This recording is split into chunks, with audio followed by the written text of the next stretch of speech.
Hey, what's up, everybody? This is Josh Shezzy. This is part 3 of my video blog series, Understanding the Demonic. For those, this is your first time watching, I'm going to go ahead and recap the first 2 videos. The first video we talked about how Satan approaches our life through addictions. How does he get us so hooked through our addictions? We talked about how he aims to deprive our spirit man, because we're a 3-part being. We have a spirit, we have a soul, and we have a body.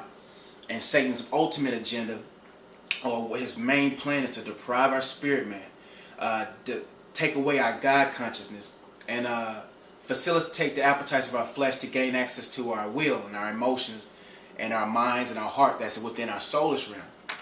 Because our body gives us world consciousness, our soul gives us self-consciousness, and our spirit man gives us God consciousness. And if he can deprive the spirit man and facilitate the appetites of the flesh, he would gain access to the soulish realm to control our minds, our hearts, and our wills. The second video, we talked about what caused us to be vulnerable. We talked about how he doesn't come through our strong areas, but he's a coward and comes through our weak areas. And if you can understand where you're weak at and take a step back and analyze everything that comes to your life, you will be less likely to become vulnerable in the future. Alright, I'm done recapping from video 1 and video 2. Now, like I said in video 2, we're going to talk about the cycles. What's causing us to remain in this same cycle of demonic oppression and demonic attacks. We have to understand that with cycles, if we're not aware of satanic devices, we'll become like a mouse on a wheel. We'll be spinning, but go nowhere. We'll have our eyes fixed on a target, but stay in the same position. Not growing in God, not doing exploits for him, but continue to be bound within our addictions that we became vulnerable to.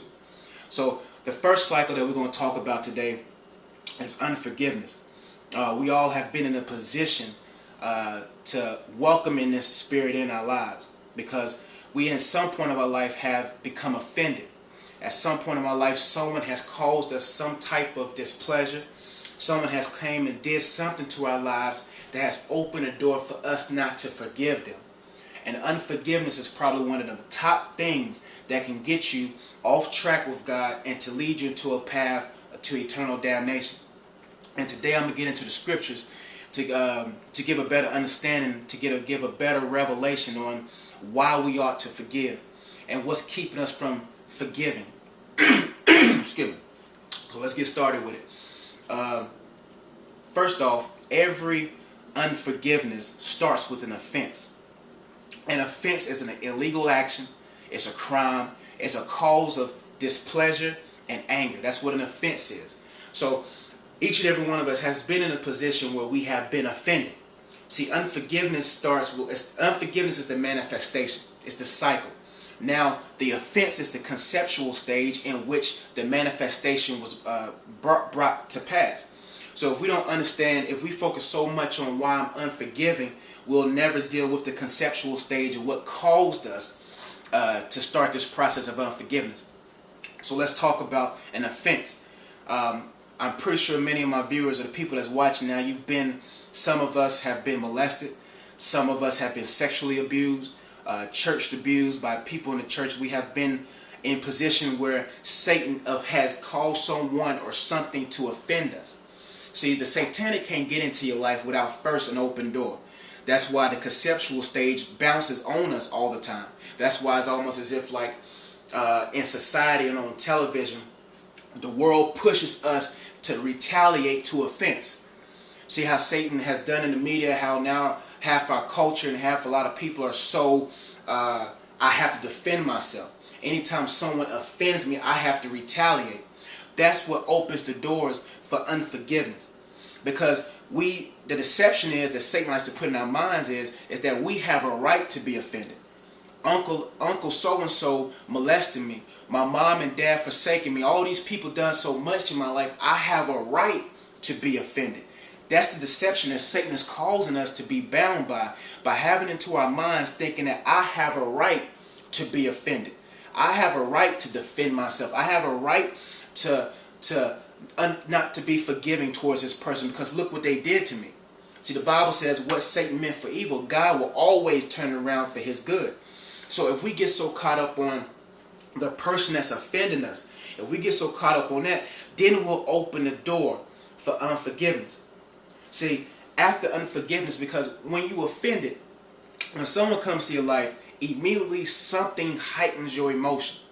That right there is the deception. That's the piece of the pie that will get you in trouble. Because when you offended, if you operate out of heightened emotions, chances of you making a good decision or a good choice is real slim. But if you continue to act off every offense because of your heightened emotions without using your reasoning, then that's why so many of our brothers and sisters are in prisons. That's why a lot of people are dead today, because they retaliated off a heightened emotion without using reason. Satan loves to offend us, because if he knows that if they have been brainwashed by society to retaliate every time I offend them, then that means if I keep offending them, chances of them dying at a young age is huge, because they have been programmed and brainwashed to be offended. Now, once you have been offended, because there's three parts to this. The first part is offense. The second part is hate. After you have such a heightened emotion, now comes the emotion of hate. Hate is what hooks you on.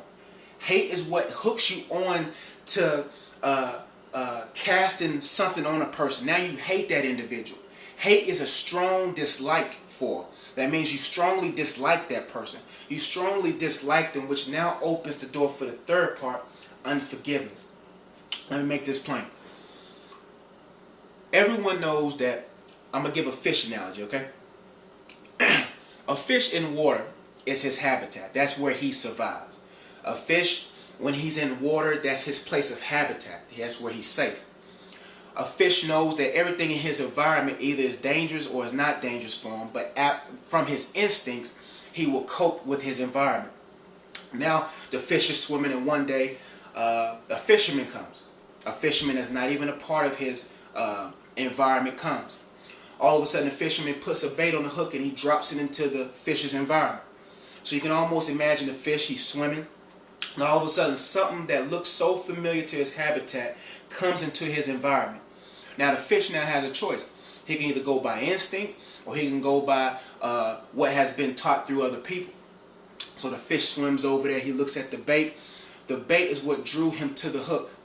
So the fish bites into the bait, and now once he bites on something that was familiar to him, now he's hooked. Now once the fish is hooked, and the fisherman recognizes that the fish is hooked, he begins to reel him out of his environment. And now once the fish is out of his environment, he is no longer able to survive. Each and every one of us are like that fish. Our environment, when we're in God, is in Him that we live, move, and have our being. In God we are safe. That's why they say the Lord is our strong tower, and the righteous are safe. The righteousness are safe in Him.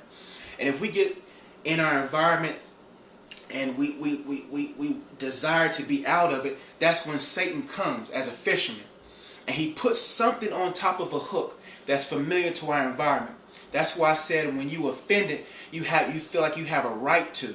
You feel like you have a right to be offended. So when he drops into our environment, catches our eyes, we go like a little fish and bite onto the hook. The hook is hate. Because now we have a strong dislike for that person that offended us. Now once Satan found that we own that hook, now he reels us out of our environment. Now the offense is not the worst part. Hate is not even the worst part. Unforgiveness is. Because you chose not to forgive because of your hate towards that person. Let me tell you like this. The offense, there's nothing wrong with being offended. The Bible says you can be angry, but sin not. The problem with this is when we allow ourselves to be so hateful towards that person. When we dwell on the offense. When we dwell so much on why I'm offended, we become co-laborers with the demonic of hate. Now we attach something on someone. We no longer love that person. We hate them. Now it brings into the cycle of unforgiveness. Now you refuse